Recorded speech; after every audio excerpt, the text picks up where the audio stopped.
શાંતિપૂર્વક પ્રોટેસ્ટ ચાલતું હતું, પણ કાલે મને એવું થયું કે મકરાણા સાહેબની ધરપકડ એમાં કોઈ મતલબ નહોતો. મકરાણા સાહેબ તો બહેનોને જોહર માટે સમજાવવા જતા હતા. તો આના ઉપરથી એવું લાગે છે કે આ લડતમાં કોઈ વ્યક્તિ ન રહ્યો, હવે આ લડતમાં પાર્ટી આવી ગઈ, તંત્ર આવી ગયું.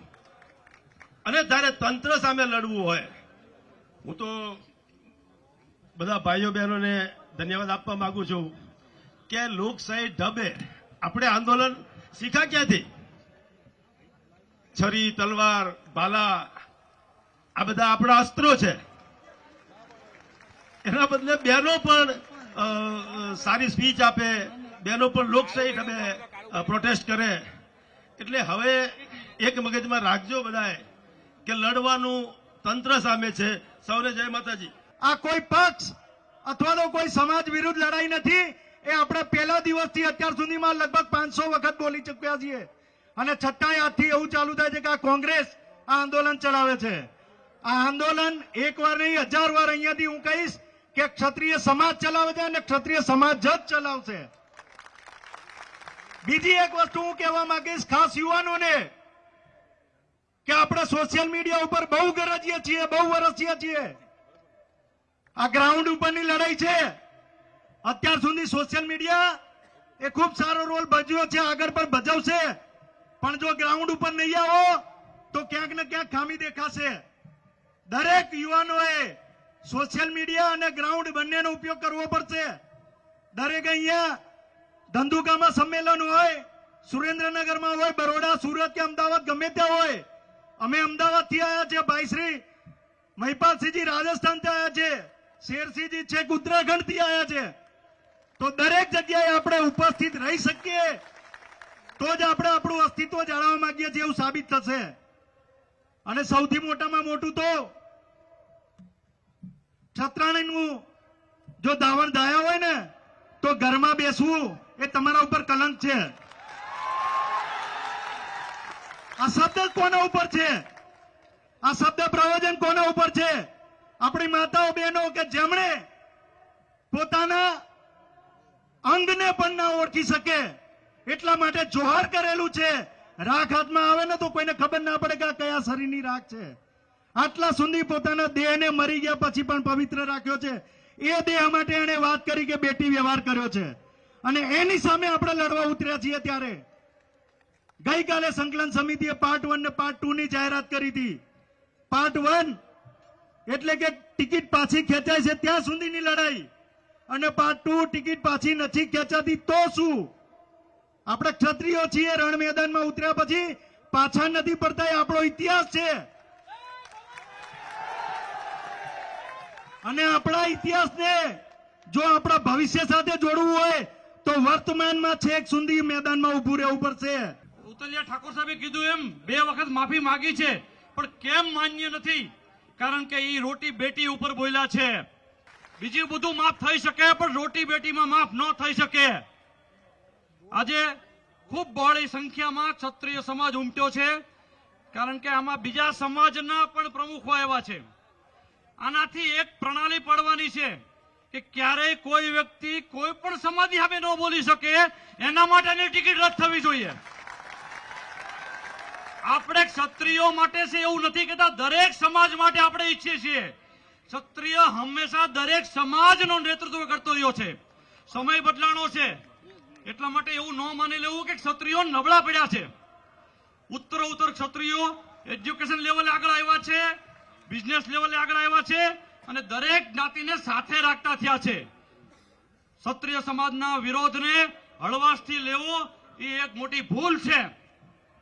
આ વિરોધ ક્યાં પહોંચશે એનું નક્કી ન થઈ શકે, કારણ કે આમાં ખાલી ક્ષત્રિય સમાજ એક નહીં રહે, એકો એક સમાજ ભેગા થવાના છે. અને માત્ર ને એટલા માટે કે ક્યારેય કોઈ સમાજ વિશે મા બેટી ઉપર ટિપ્પણી ન કરવો જોઈએ. હા, એ ચોક્કસ વાત છે કે ટિકિટ રદ થાય પછી આપણી કોઈ માગણી પણ નથી બીજી, કોઈ પણ ટિકિટ આપે. જ્યાં સુધી ફોર્મ ન ભરાય ત્યાં સુધી આ સમાજ માત્ર ને માત્ર પુરુષોત્તમભાઈ રૂપાલા સામે જ છે. કાલ સવારે હું તો ત્યાં સુધી કહું છું કે કાલ કોઈક ક્ષત્રિયથી આવી ભૂલ થઈ હોય ને અને એ ઇલેક્શન લડતો હોય ને તો ખ્યાલ આવે કે મારી ભૂલ થઈ છે અને આવો સમાજ વિરોધ કરે છે તો એ ક્ષત્રિય સામેથી રાજીનામું આપી દે કે ભાઈ મારે આમાં ન રહેવું જોઈએ. આ કુમારી ક્ષત્રિયની હોવી જોઈએ ને આ પ્રમાણે જીવવું જોઈએ. જય ભવાની, જય માં ખોડિયાર.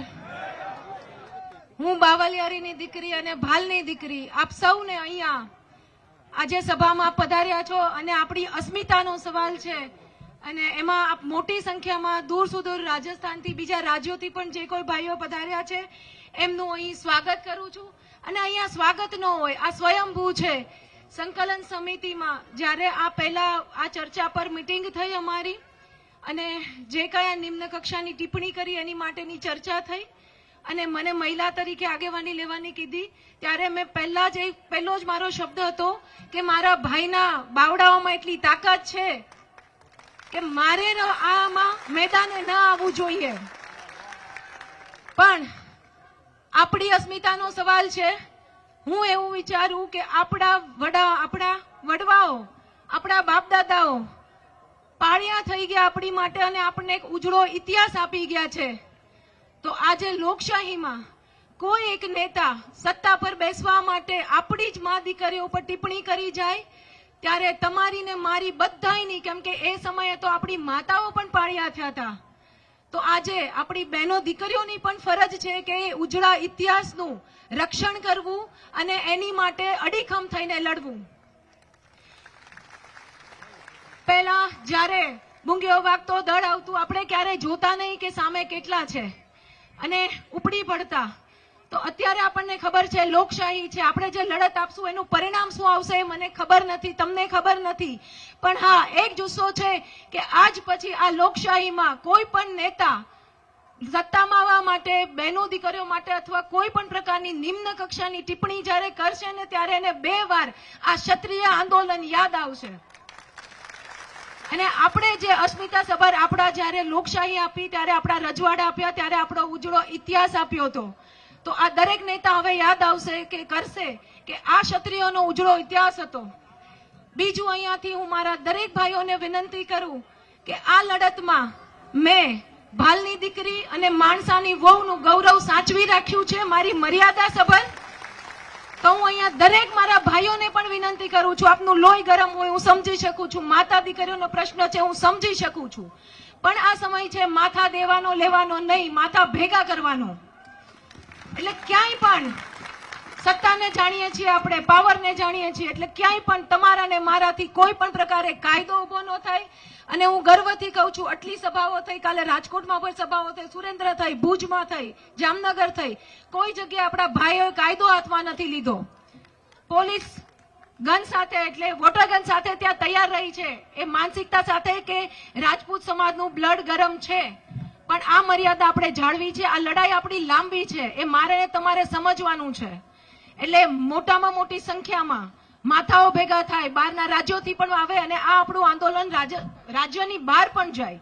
કેમ કે માત્ર આપણા ગુજરાતનો સવાલ નથી, ગુજરાતની રાજપૂતોનો સવાલ નથી, આ ભારત વર્ષના રાજપૂતોનો સવાલ છે, સર્વ ક્ષત્રિય સમાજ અને સર્વ જ્ઞાતિનો આ સવાલ છે.